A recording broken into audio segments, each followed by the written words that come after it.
I'm going to turn the tables here. Oh boy. All right, here we go. I want you to put this in the beginning of the show.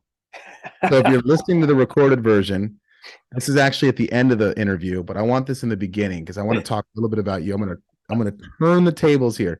Talk about your podcast Yeah. and your vision of it.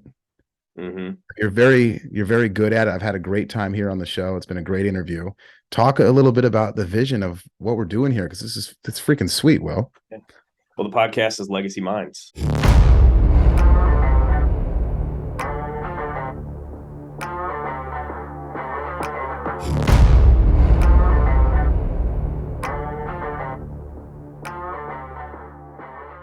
It's people that are legacy minded. We're focused on what we're going to leave behind.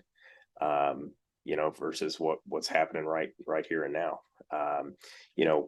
My producer Braden and I were coming up with the kind of our focus, a week or two ago, and we're finding that there's a lot out there preaching against balance, and when there's what's important to me is balance of four pillars in my life that I design my life around and design my priorities around. And that's faith, family, fitness, and then freedom.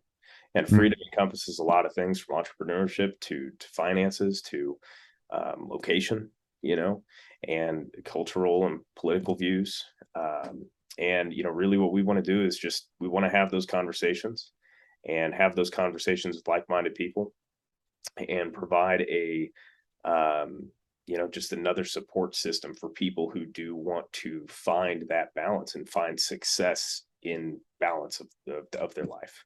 And those four pillars are how I don't know if I've completely found it, but those four pillars have helped me get a lot closer to the mark and become a better father, become a better follower of Christ, and become a better husband. Yeah. And, hopefully through that, I get to impact people through, the podcast, the gym, our insurance business that we have as well. Yeah. And whatever else we get our fingers into. But it's a great way for us to get to have these awesome conversations that, I do a lot for what my what I do for a living is just sit down with people and get to know them. And, I think a lot of times those conversations are great for other people to hear as well, because then they don't feel like they're the only ones out there who think that way. We with conservative views or views that, believe in Christ, we're not the loudest voices out there right now. And I think through what we're doing, we don't want to become the ignorant loud voices, but we do want to let there know that there is a voice out there that, for people to relate to us. So guys, with us today, we've got Jon North of Attitude Nation. Jon's a national champion, an American champion, an Arnold champion, 4-time Team USA athlete. He's a US PWA record holder in the snatch and total, weightlifting coach of Team Attitude Nation. He's a former pro athlete for Team Cal Strength, MD USA, MASH Elite, and Jon has died, come back to life, and he's grateful for every day. He's a husband and father to 2, almost 3 amazing kids. Yes. Jon, thanks for being with us today, man. Yes, Will, thanks for having me. Glad to be here. Thank you for that humbling introduction. I appreciate it. Of course. So Jon and I met through social media a couple years ago, and we talked about mashing up a podcast then, and finally we've got the Legacy Minds podcast. Yes. Let's go, baby. I'm pumped to be here, and congratulations on the launch of your new podcast. Thank you. Jon, for some of our athletes at Legacy Athletics, they've met Jon as well through the seminar we did back in September of last year. And hopefully we'll get to do another seminar with you, hopefully this year. But I know you're going to be busy. We'll dive into that later. Yeah, I had a blast out there at your gym. Beautiful gym, great people. Had a blast. Thanks for having me. And yeah, I'd love to get back. Let's do it again. I mean, anytime you get a bunch of people in a gym and everyone's slamming bars and lifting weights and high-fiving, it's a collective, group of people that, want to get stronger, want to improve their technique and get better at the sport of weightlifting or carry over to the sport of CrossFit or whatever it may be. You Exactly. know, atmosphere is everything. And the atmosphere at your gym that day was just fire. And man, it just stays with you. You know, if I do a great seminar and the people are just, you know, on fire for the barbell and want to get better and have that desire, just it stays with you and it lives within me forever. You know, Yeah. it keeps me going every single day. So thank you. Yeah, of course, of course. Well, we were grateful to have you here, man. That you and I got to share some good conversation and enjoy some time together, get to know each other a little bit better as well, and that was great too. One of the reasons I wanted to have you on the podcast is because I think you have a pretty amazing story. And I think kind of where I want to take this is, you and I have had some of these conversations, but our listeners haven't been a part of that, and so I kind of want to take it back a little bit and just who is Jon North? Tell us about yourself and your Man. to start. Ooh, starting off hot, Will. Starting off hot. This is a tough question to answer. Wasn't prepared for this. Who am I? Who am I? I really don't know who I am. I haven't figured that out yet, and I don't know if I ever will. Um,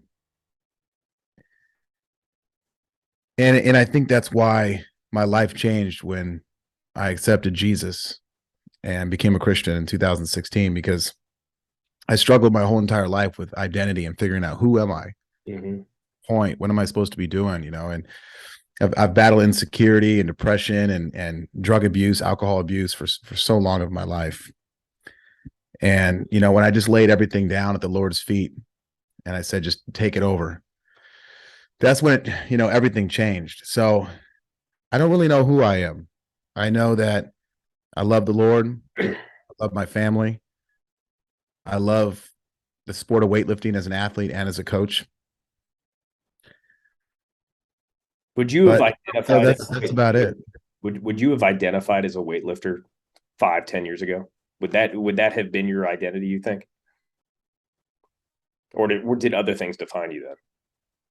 Yeah, I think that early on in my career, I defined myself as a weightlifter. Mm-hmm. And I lived so long and defined myself as that.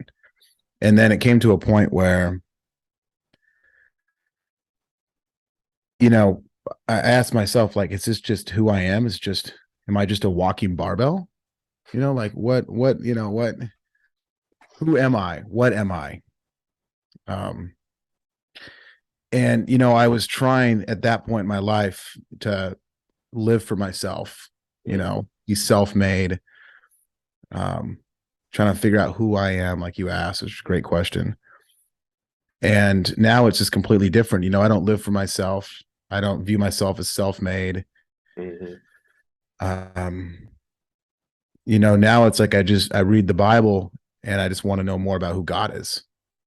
Now it's not about me. Now it's about my children. It's about my wife. It's about my athletes. Mm-hmm. And I've kind of surrendered almost to the journey and the search on finding out who I am. I think I'll honestly die not knowing who I am. That's interesting. Yeah. Don, tell us about your family. Your beautiful wife, Jess. Yeah, absolutely. My wife, gosh, been married to my wife, Jessica Lee North. Her maiden last name was West. So she went from West to North, which is pretty cool. A lot of people don't know that. Yeah. So that was great. Yeah. We've been married for 12 years now. We met in college, summer painting class. What school? So that was it was College of the Siskiyous in Weed, California. Yeah, way up north in California in the mountains. So that was great. I have 3 beautiful children. My son Lincoln's 8, my daughter Liv is 5, and my third son Levi is 0. On his way. Oh, audio cut out there.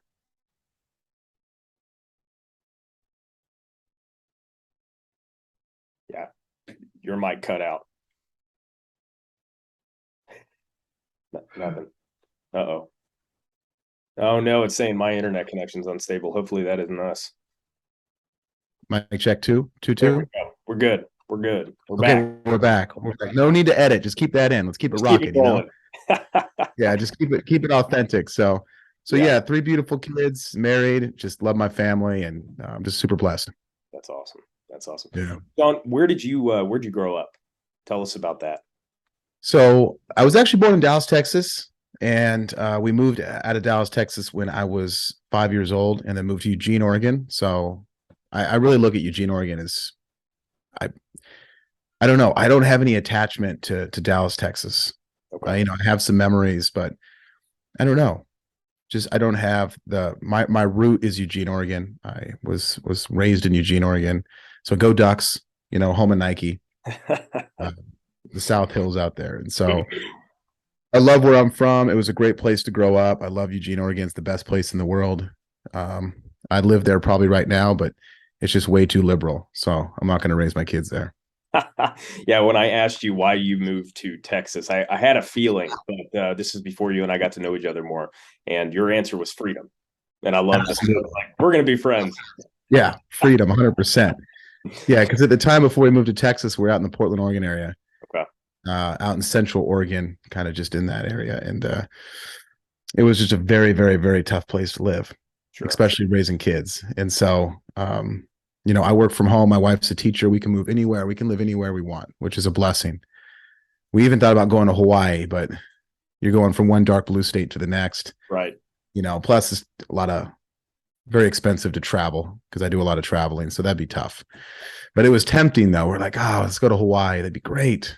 Right. So, but my daughter has a heart disease, and Houston Children's Texas hospital out here is like the best in the world. Okay. And so that was one big driving factor as well. hmm I remember when I followed you early on, seeing you guys going through that with your daughter, and that's Liv. Is that correct? Yeah. Yep. Live. So, what was that experience like? I can't imagine going through that with a child, especially a newborn. Yeah. They caught it pretty late, actually, just a few weeks before my wife was due. And so they had to do an emergency C-section. And even before the C-section, they said there's actually a pretty high chance that our daughter's not going to make it. Wow. And, she made it, and we held her in our hands. And then they said, this is a blessing that she's alive right now, but there's still a really high chance that she's not going to make it within the next few nights.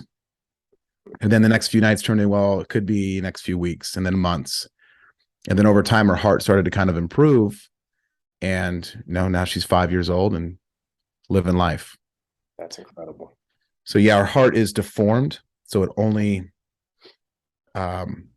is only functioning about 25%. And so as far as a heart transplant, that's still definitely on the table. We just don't know when. Yeah. There's a long wait list for that, isn't there? Yeah. So, yeah. So she's on medication. She'll be on medication her whole life, but through the glory of God, she's doing good. Yeah. That's incredible. Thank you. Thanks for asking. Yeah. Yeah. So what was growing up in Eugene, Oregon like? Because I know there's a past that led you to weightlifting, and I want to kind of unwrap that for people. Yeah, I was a pretty troubled kid, and got into drugs and alcohol really hard, and that led me down a lot of very dark roads. Yeah. It was to the point where the best thing that my mom ever did is, after I graduated from high school, or kind of as I was about to graduate high school, he sat me down. If there's any parents out there listening, this is great advice. It's the best thing my mom ever did. And I could have just said no and would have had a third option and been stubborn, but I took the two options to heart. Okay. And I didn't create a third option for myself. I stuck with the two options. I put myself in that box and I picked one. And when I picked one, I went for it. So she looked at me and she said, okay, you have to get out of town. You have to get out of Eugene, Oregon. You have to get out of Oregon. Because at this point, I was up in Portland partying. I was running the streets of Eugene, Oregon. Yeah. I was in Springfield. I was going up even to Washington. I'm up in Salem. I'm all over Oregon. Like Yeah. Oregon was like my playground. She goes, you have to get out of here. Hmm. You have to. And I was at a point in my life too where I was doing so many bad things. I was in this dark world that I knew that I was either going to go to prison or die. Wow. 110%. I can tell you stories that they're just crazy. And I just knew when she was bringing this up, I'm like, my mom is 100% right. Hmm. I got to get out of here. And I know that I need to get out of here. Yeah. She said, so you need to either pick military or junior college football out of state. Hmm. Because I didn't have the grades to go to university. Okay. So, looking back, I wish I would have picked the military, but then I wouldn't have met my wife in painting class. Yeah. So I picked the junior college football and College of the Siskiyous, which, by the way, is right over the border into California. And because it's so close, and there's no junior college football in Oregon, which is interesting. You can't play junior college football in Oregon. Really? Yeah, you still get in-state tuition. Hmm. So they kind of worked something out there to recruit from Oregon. Yeah. Wow. So I went out there and started playing football and going to college, and lived in the dorms. This junior college is like out in the middle of nowhere. There's dorms there, so you live there. It's not a commuter school. Like when you think JC or a community college, you think kind of you just go and then you go back home. Hmm. Like you just show up and then you leave. Yeah. This was not the case. It was like in the wilderness. It was almost like a summer camp type thing. That's awesome. That sounds like a great. So it was good. It was throw me in the woods, put me in a dorm room. Here's a football. Here are your classes, and do not come back to Eugene, Oregon. And so they dropped me off, and the dust flew out, and my mom, and my grandma were out of there. Oh, I was man. holding my back in my hand, and I'm like, and I just knew, I'm like, this is a must. I need this. Yeah. I played running back. Running back. Okay. Yeah. I see that. I see that. Yeah. Yeah. Hard-headed, Yeah, and I got some good playing time in college. I rotated in. Yeah. I played some fullback too, some slot receiver. Mhm. I never started in college, but I got some good playing time. I got a lot of playing time on special teams, which I was grateful for. Like the fun special team ones, like punt flyer, Mhm. Punt guarder. Yeah. Where you're guarding the flyer. Yeah. Kick return. Of course, head hunting on the kickoff with some good rotation with the football and the running back. So, there was some great tailbacks there recruited from all over the country. That's awesome. A lot of people don't really realize how high of a level JC football is. No, I believe it. Yeah. Because you get athletes like me that just had bad grades or got in trouble. And, they're like the rough sandlot kids. So we had guys showing up from Florida, Tennessee, and oh man, these little running back guys that were just so good and fast. I'm like, oh man, like this white boy from Eugene, Oregon is going to have some trouble. It was a big ego thing because I was good in high school. Yeah. Like I was good. I was second team all league. I should have been first. I was partying way too much, but I went over 1,000 yards. I was second team all league, back-to-back years, junior, senior. And, I was a good running back. So what happens when you're in high school is your head's pretty big. You're like, oh, I'm good. Indeed. I'm going to go to this junior college and just completely start. Yeah. They're lucky to have me. Like that's your mentality, just as a young, cocky, arrogant kid. Right. Right. And then reality soon kicks in day one. Mm-hmm. You're looking around going, oh my gosh, I'm small, too skinny, and these guys are way faster. Oh, that's crazy. Yeah. So you went and played football. Did that get you clean? Or was there any Definitely not. Yeah. So I was still, of course, like muling myself down to Eugene. Mm-hmm. Without my parents or anybody knowing. So I would sneak off in the dead of the night and somehow end up in a crack house in Eugene, partying. I'd go party at U of O. People thought I went to U of O. I was there so much. John, when's your next class? I'm like, I don't even go here. Oh man. Like, what? Oh. 1 minute I'm at a U of O party. The next minute I'm just in a dark house doing drugs for 3 nights. So it really continued through my first year of college. And it got pretty bad. It was probably actually the worst time because I just kind of had that freedom, right, where I was really out of the house. and I could just go anywhere I wanted. Mm-hmm. So the worst thing I kept doing was going to Eugene. That was the worst thing I could do. And then it was the night when I was at a crack house in Eugene, and somebody put Pumping Iron on the TV, the Pumping Iron with Arnold Schwarzenegger, 1977. And I watched it. I was so inspired by it that I went back up to College of the Siskiyous, joined a local little bodybuilding, kind of like just, little shed gym. It's called the Rock House Gym. Is it still there? It is not. Okay. It made me cry. I was there like 3 years ago. I stopped by and it turned into like a mechanic shop. Oh, that's too bad. Like I literally like cried. Yeah. Yeah. So I joined the local bodybuilding gym the next day, and I haven't touched drugs since. Smashed the meth pipe, and that is what completely changed my life. Got me loving the barbell, loving weightlifting. The bodybuilding bug that bit me from Arnold led me to weightlifting, and that's kind of how it started. When did you get introduced to right, I guess, or what did Okay. Yeah. Well, it was funny because when I graduated with my associate's degree at College of the Siskiyous, it almost took me 4 years. Like I was turning into one of these lifer guys. Yeah. I did the red shirt. I used up all my football time, and I somehow graduated. And it was that summer where I was like 4 years, 3.5 years in. I was just walking down the street, and because I didn't know where to go. Right. I was just there. Everyone's already left. The school's empty. I'm in the middle of the woods. My strength coach comes up, Coach Tim Frisbee, and goes, "Jon, what the F are you still doing here?" And I remember looking at him saying, "Coach, I don't know where to go. Like, this is my new home. I can't go back to Eugene. Right. I don't know what I'm supposed to do here anymore. Where am I supposed to go?"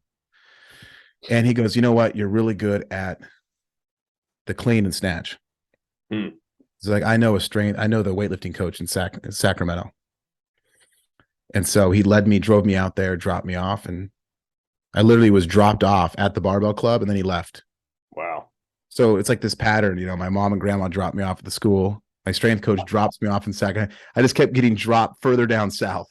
Yeah. Like they were just dropping me, and that's the thing. Like I've always had so many great people in my life. Mm-hmm. It takes a village. It's not me. It does. It's the people in our life, Yeah. So that actually leads in perfectly my next question here. Who were the most influential people on your formation as a young man? Definitely Coach Tim Frisbee, the strength coach at College of the Siskiyous, and also the football coach / O-line coach. Mm-hmm. He was the one that inspired me to train hard. He was old school, no belts, squatting ass to grass, which is a little unheard of in the strength world. Mm-hmm. And he was the one that just showed me weightlifting, showed me it was a sport, led me to Sac State for the weightlifting team. Yeah. Taught me discipline, made me a man. And so I got to say, Coach Tim Frisbee was right off the bat. Donnie Schenkel, definitely number 2, my old teammate. I feel like when I trained under Donnie and trained with Donnie, I felt like I was in the military. Really? No, he was a Marine in the military, and I didn't know that. Okay. Yeah, and is a Marine. I guess once a Marine, always a Marine, right? That totally makes sense just from the little bit that I do know about him, though. Yeah, so I just feel like I had this like military exposure with Donnie that just really, really turned me into a man. Yeah.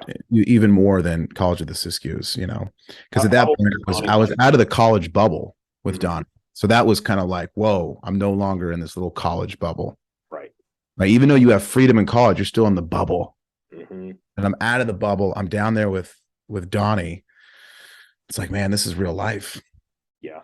And then the third would definitely be Coach Penley, Glenn Penley, my coach, who came in and made me a champion. That's awesome. Glenn Penley, man, he's that name resonates. Even I didn't get into weightlifting until probably 5 or 6 years ago, but before that, powerlifting was a big thing. And the Penley row was always something. Yeah.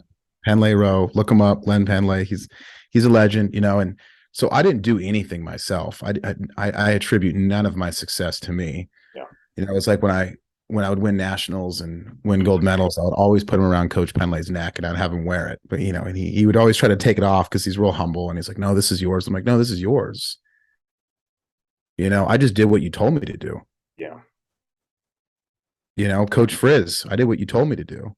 Mm-hmm. You know, even with my mom, hey, military or college, pick one. Or, you know, JC football. I just did what I was told, you know, and I think I've always had this understanding of just like when you first asked me in the beginning of the podcast, who am I? I think that's not knowing who I am is probably the reason why I listen to people so well, because I don't really put stock in myself. Right. Anytime I've put in stock in myself, I've completely fallen on my face, made horrible decisions and effed up. Mm-hmm. And it just came to that point to fast forward when I got saved in 2016 is when I finally just laid myself on the dirt of Jerusalem. I kind of imagined it, right? At the Lord's feet and just said, I'm done. Yeah. Because everything I do myself is a disaster. And so that's the power of other people and having people in your corner like you have, Will, that you can lean on. Mm-hmm. I just think that we give ourselves way too much credit. We do. And the trust in the Lord to put those people in your life, you know, Right. you know, we are not, you know, necessarily, or who we are was not gained solely through our actions in ourselves. People have poured into us to get us to where we are. And, you know, I've always thought about that as trying to be something it's trying to just pay back those who poured into me or pay forward to others, you know. That's Well said. yeah. Yeah. It's well said. So I love it. Makes a lot of sense. mhm. Tell us about your experience as a pro weightlifter, because you trained under Glenn and Donnie then when you were a pro, or tell us more about that experience. Yeah. So when I first got to Cal Strength, I had Donnie, and Donnie is my coach. Mm-hmm. Dave Spitz was the overseer of everything, you know, Okay. the owner of Cal Strength. So Dave was my coach, but Donnie was my coach as well. You know, there was Max Ada there, and then we had Alex Krychev and as a coach, and you know, even Yasha Faye came out and was a coach. So, you know, I just had this amazing people in my corner, you know, and as a starting out with my professional career, and just looking back, I'm just so blessed, Yeah. you know. And then actually, Coach Penley came in probably like 9 months into Cal Strength. Okay. Close to a year. Mm-hmm. Coach Penley came in, took over, you know, and that was one of the greatest days of my life. Being a pro athlete in weightlifting, well, you know, it's kind of like the Jack Nicholson movie, Mm-hmm. The Shining. Okay, this is an interesting comparison. Yeah, you know, because you start to lose your mind a little bit. I think that being a professional weightlifter, the hardest thing I had to battle is my mental health, and just you start to kind of lose your mind a little bit. Yeah. You know, I always like to say we didn't have training sessions. It was just one session every day, all day. It was from like 8 a.m. to 8 o'clock at night, you know, and that's all we did. That's all we did. You know, we had no life. We didn't have jobs. We didn't go to work. I dropped out of college when I, you know, went to Sac State, Sacramento. So I was out of school. And so all you're doing is training. And over time, you could understand that you kind of start to lose your mind a little bit. Sure. You know, and even on Sundays, it's still controlled. Yeah. Coach is still taking you to the fitness club. We're doing sauna, steam room, hot tub laps, 5 rounds there. Then it's team dinner.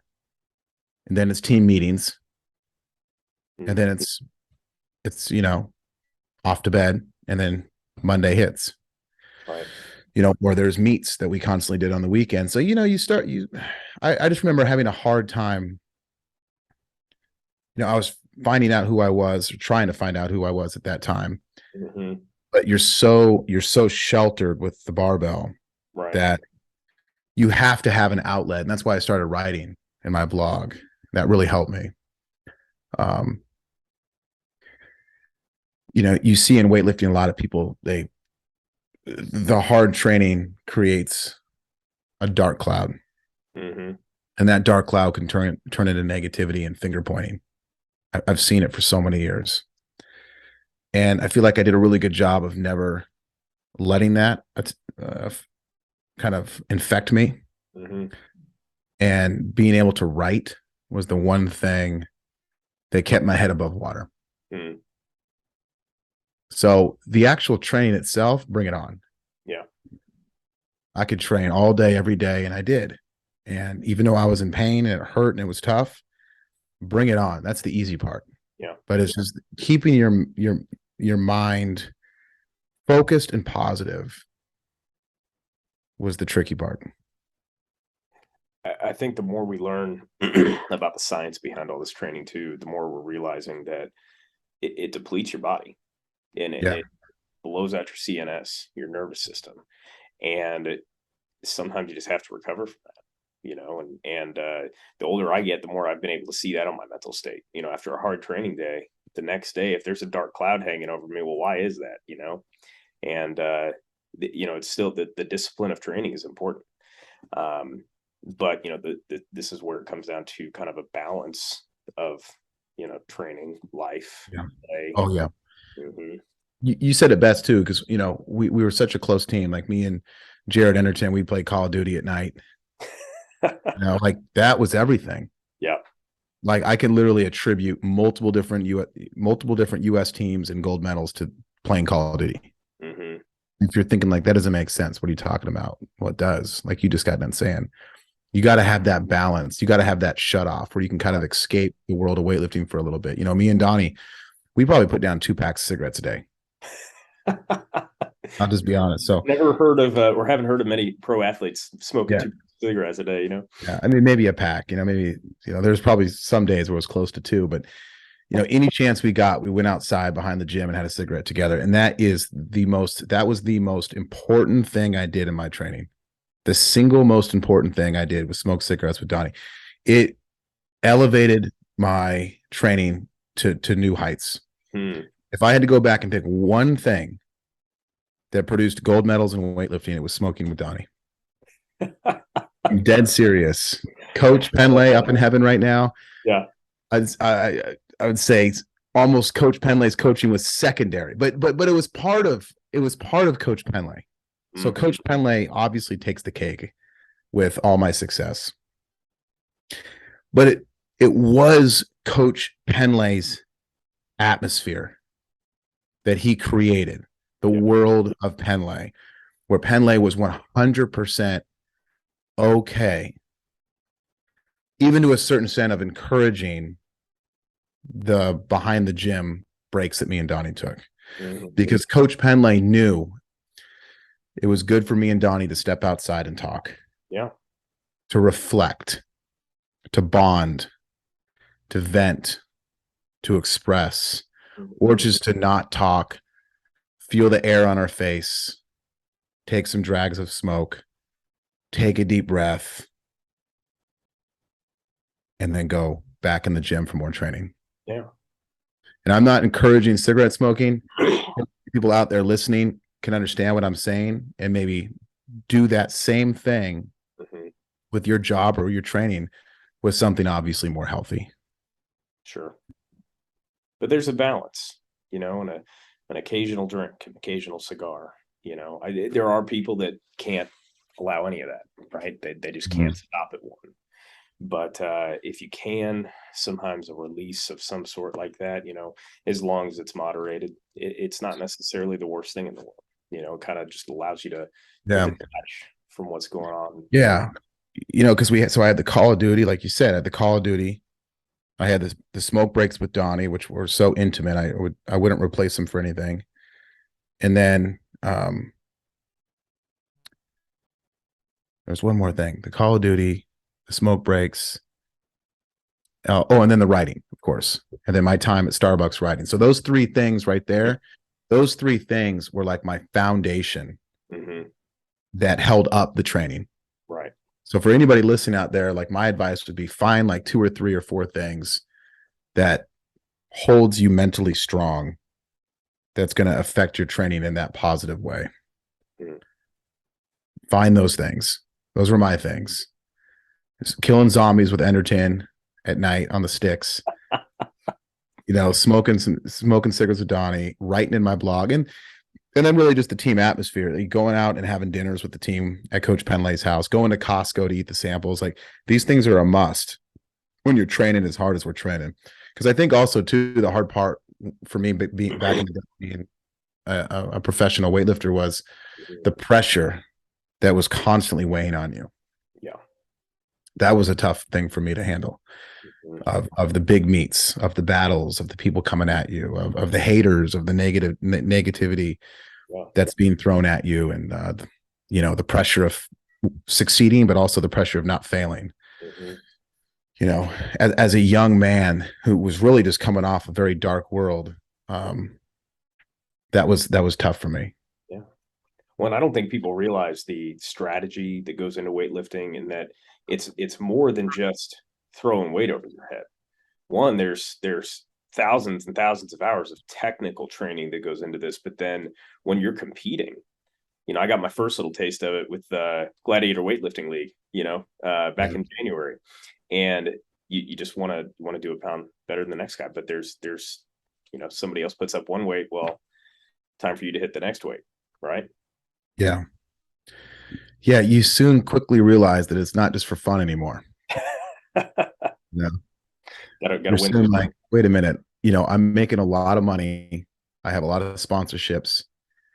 Everything is paid for. My housing, my travel, Mhm. my uh, you know, my hotels, everything is taken care of for.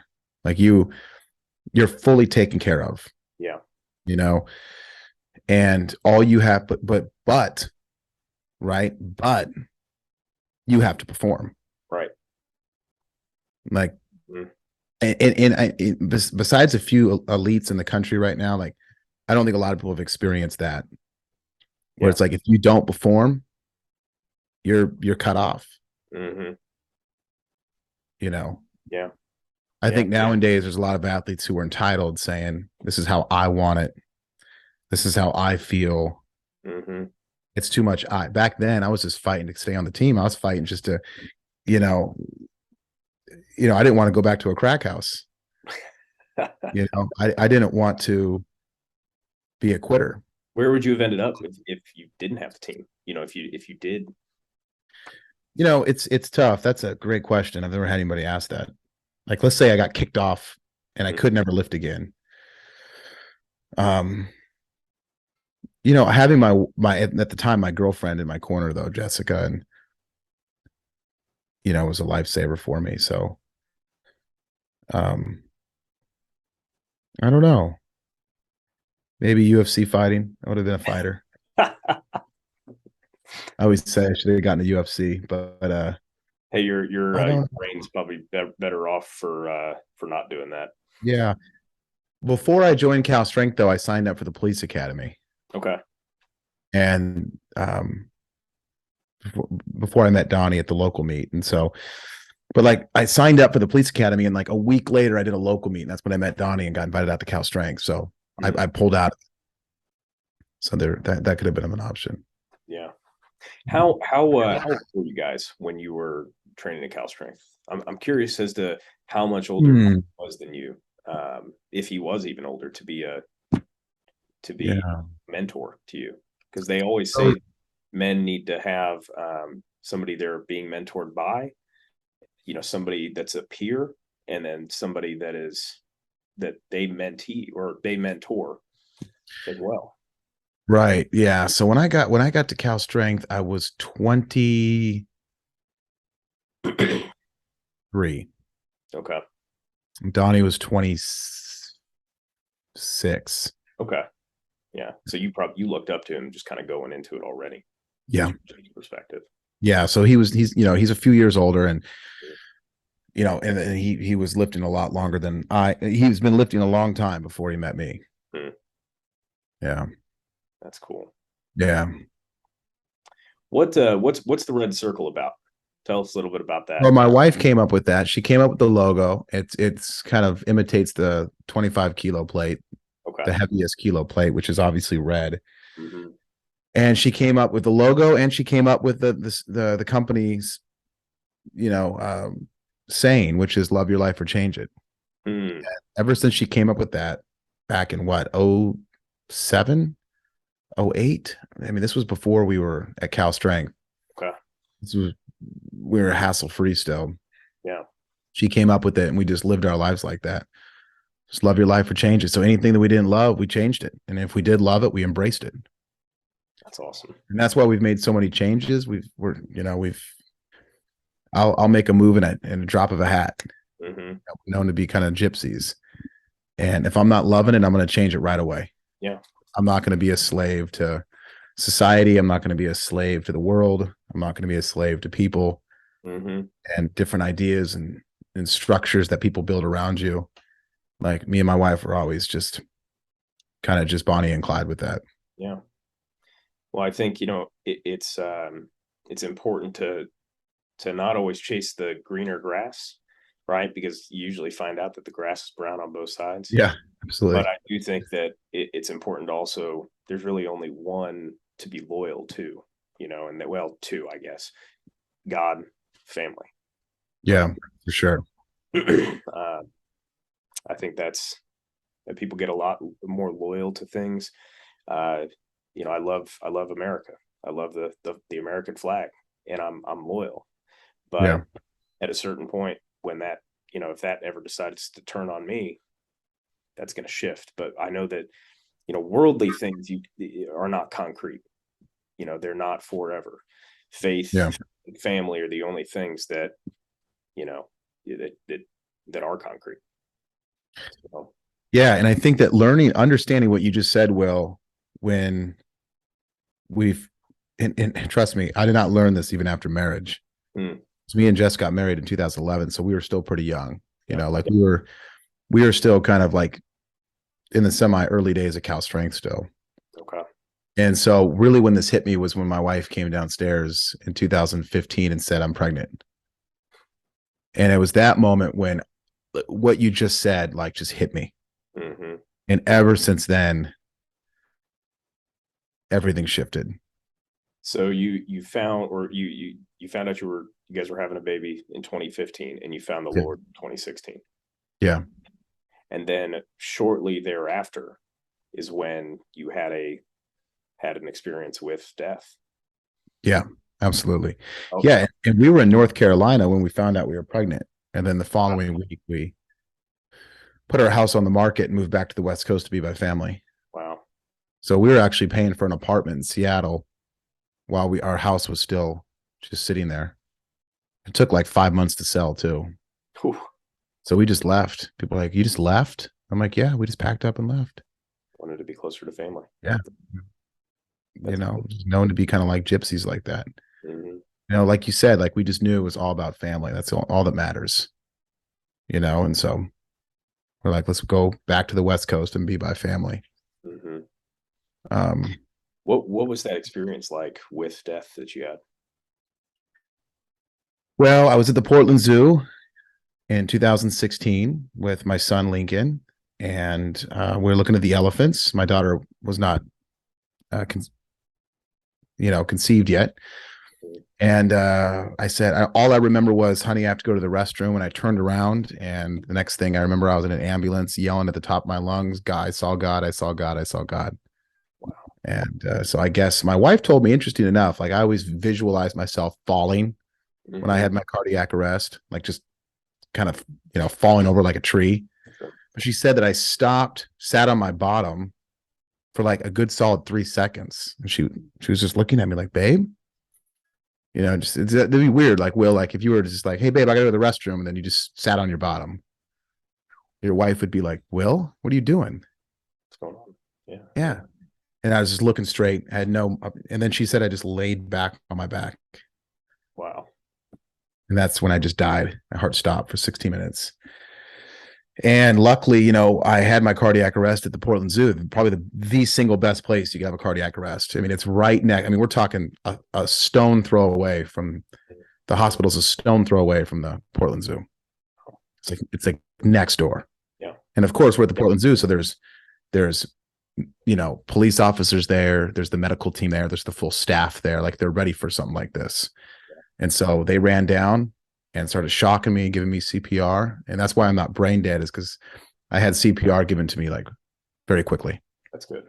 Yeah. So I had oxygen going through, and then, you know, I always just feel so bad for my wife because they loaded me up. The ambulance backed in by the elephants in the zoo, loaded me up. And at that time, when they shut the door and drove off, my wife had to go to the parking lot and meet them, the ambulance, me at the hospital. So the ambulance takes off. I'm still dead.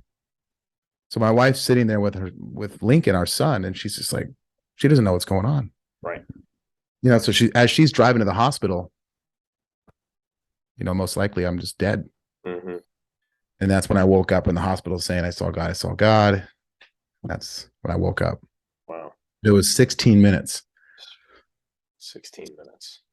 Yeah. What did you see when you? Well, I had a full conversation with a gold angel, and we're talking gold, a color I've never seen before. It was like draped in gold, and almost as if there was like water. It was like water kind of draped around this angel, if you will. And I mean, I'm to be honest with you, I'm kind of guessing it's an angel. I don't know really what it was, but I feel like it's a very good guess. I don't think it was God. I think it was an angel of heaven. And the angel had his back turned against me, so I couldn't see his or her. Yeah. Could have been a woman angel. Couldn't see the angel's face. And I remember it being a very heated conversation. Mm-hmm. I remember being like really intense. And I remember sitting there, seeing myself standing there, and then seeing the angel. So I was like third person, and I knew I was dead. I remember having this like panic attack that I'm like, I'm dead. And it was the weirdest experience of my life. It's hard to explain. Mm-hmm. And I remember seeing myself arguing with the angel, and I don't know what was discussed. To this day, I don't know the words that were discussed, but I remember it being pretty intense. So I always think sometimes either I was getting a lecture, or I was like begging to go back. Yeah. I don't know. And then I woke up. Wow. Yeah. So it was very vivid, very vivid. It was completely black around the angel. So I don't know where I was. Right. I don't know. I was somewhere in outer space or in a different realm, of course. Yeah. Sometimes I always like to say, like, Abraham's bosom is now closed, of course, because Jesus died and is risen, and everybody that was in Abraham's bosom went up to heaven. Mm-hmm.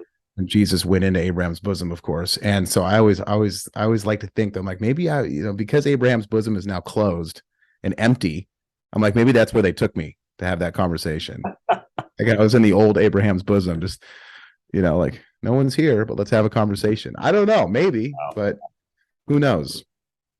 One day you can have that conversation again. Yeah. What actually happened here? That's right. And then I woke up. They had to put me under because I was very aggressive I was trying to get out of the bed thing I was in. Okay. The cart in the ambulance. And I was saying, I saw God. And then I was also screaming, like, where's my family? Where's my family? Like, I kept thinking there was a shooting and that like people were shot and that my wife and my son were shot. So I was pretty aggressive. Yeah. And so I remember them sticking me with a needle, and then they fell asleep and they put me down. And then the next thing I did is I woke up that night. My whole family was in the hospital room. Wow. And it was fully calm. It was really bizarre. Yeah. It was really bizarre. I woke up, and the first thing I said, I looked at my mom. I woke up. I remember this like it was yesterday, Will. I looked at my mom, my eyes open, and I looked at my mom and I said, 447 Brookside Drive. That's my old childhood Eugene address. I don't know why I said that. It's bizarre. Wow. What a miracle. Yeah. I want to dive into that more at another time, but I know I want to be respectful of your time today because I know you have things to do. But tell us what's happening with Attitude Nation. You got some pretty exciting things coming up. What, April? Is that right? Yeah, April 1st, our gym opens. Thanks for asking. Yeah, and we're at. the Rep Fitness order in. Actually, we did it yesterday, so should be here in a few weeks. It's in Awesome. Spring, Texas, right above Houston, like really close to Houston. Like if you're downtown Houston, it's about a 30, 35-minute drive right up north, Okay. right up 45. You're right there in Spring. And then Yeah. right above Spring is, well, technically, we live in the Woodlands, Texas. So the Woodlands is in Spring. It's Okay. very strange. I guess the Woodlands is a township, but it's Okay. also like technically a city. So I don't know. That's where we live. We live in the Woodlands, Texas, but it's the gym is in Spring off exit 68, just right off the freeway. And so yeah, April 1st, it's open. Like right now, we're just like clearing everything out, sweeping it up. We're painting, we're putting our logo on the wall. Like you know how it is, Will. Just get everything situated. We got to go buy the horse mats, Mm-hmm. um, which we're gonna pick up from Tractor Supply. We already have the wood, we got the equipment, everything coming in. Love it. Um, And I'm assuming weightlifting only, right? That's what your yeah, guys focus. yeah, it's a weightlifting training hall. I don't even like to call it a gym. It's just a weightlifting training hall. Now, if anyone wants to come and do deadlifts and squat, and that's fine. Yeah. You know, I'm going to be there from like 8 a.m. in the morning to like 7 o'clock at night. And I'm just going to be in there. That's it. And you want to come in and train, the gym's yours. Yeah. Right. So you don't have to be like on Team Attitude Nation to be a part of the gym. Oh, okay. So anybody can come work out. I'll just be in there like an old Bulgarian in a tracksuit, like a gold chain, like Love it. just Love it. Let the chest hair yeah, grow. a little chest hair. Like I'm just gonna be sitting in a chair all hunched over, staring at you. Love it. You Love it. know, I kind know of one of our members travels down to Texas frequently. You met him at the seminar we did. So he said he's okay. he's going to drop in next time he's down there. So What's his name, by the way? Tom. Yeah. Tom Fowl. I just got an email here. Oh no, I'm sorry. That was a Jeff Tate connection. I'm sorry. Okay. Yeah, that'd be great. Yeah, tell him to come on out. Yeah. Mm-hmm. Yeah, we'll have him drop in and lift weights, you know. So anybody that's visiting the area, you know, and it's good to be, you know, I mean the borderline of Houston is like 5 minutes further down south. Mm-hmm. We're like really super close to Houston. So anybody visiting Houston, just come on up. Yeah.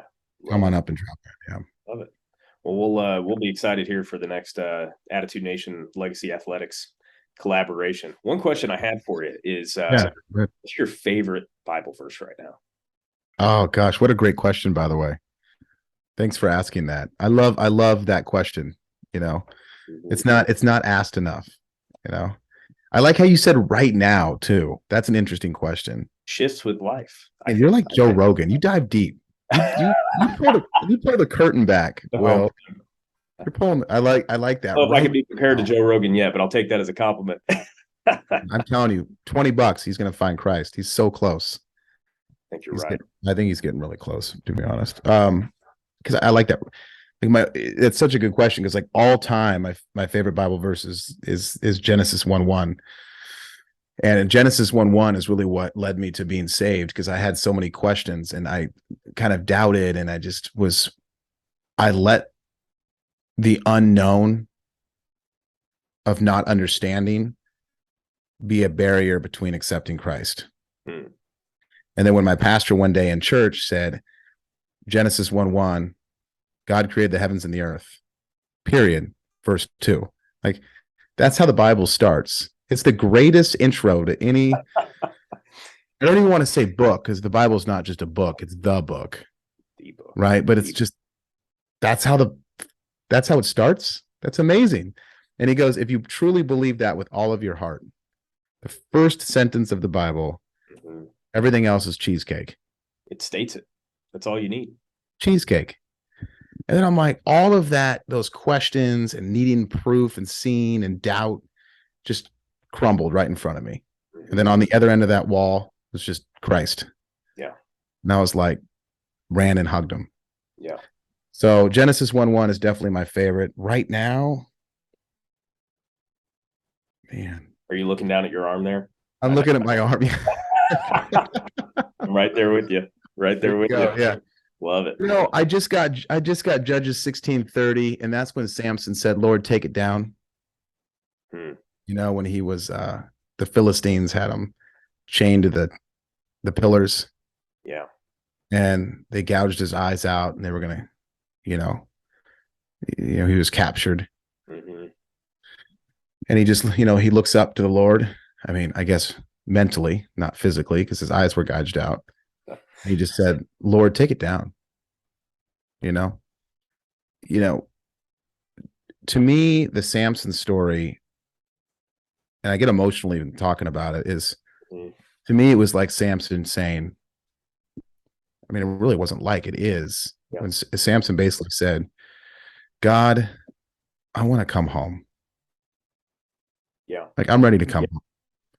Take me down with these Philistines, crush all these evil people, like sacrifice me to destroy evil for the betterment Hmm. of you. But I'm not doing too good on this world. Like I'm ready to come home. Take me up." Look, he didn't ask to be, he didn't ask, "Hey, rescue me, break me free from these chains. I pray that I can escape and run away free." God could have done that. He could have asked for that, but he didn't. He said, "Just take me down. I want to come home." And I love that because, Samson was like this, almost this pro athlete on this huge multi-million-dollar contract, driving sports cars and stuff, fighting bears, just kind of a solo guy. He didn't have the David and Jonathan. There wasn't, Moses and Aaron, you know, or Joshua and Caleb. Hmm. He was kind of like a solo cat, Yeah. kind of just did his own thing. And that got him in trouble a lot. He And I became think, very high and mighty. yeah, yeah, exactly. And I think that he just said, like, I'm ready to come home. And I think it's a good reminder of us, like, we got to keep our eyes up to the heavens Hmm. and, just constantly look up Yeah. rather than look at the world here. So yeah, Judges 16:30, the Samson story is definitely one of my favorites right now. That's awesome. Humble yourself and give the glory to God, right? That's what that lesson is to me. Yeah, that was better said than me. Yeah. About that, but well, I know you got to get going. Where can people find you, John? Yeah, you can find me on Instagram at Attitude Nation right there. Go to our website, doweightlifting.com. And yeah, everything's at doweightlifting.com. That's the easiest one. To find me on Instagram, to find me on YouTube, to find the podcast, Cool. gym location, email, everything. Just doweightlifting.com. We'll put that in the show notes as well. Cool. And then weightlifting talk is your podcast, right? Yep. Yep. Very cool. Yep. Thank you. Yeah. All right, guys. John, thanks for being on. We'll Yeah. talk. Thanks, Will, for having me. Appreciate it. See ya. See you, brother.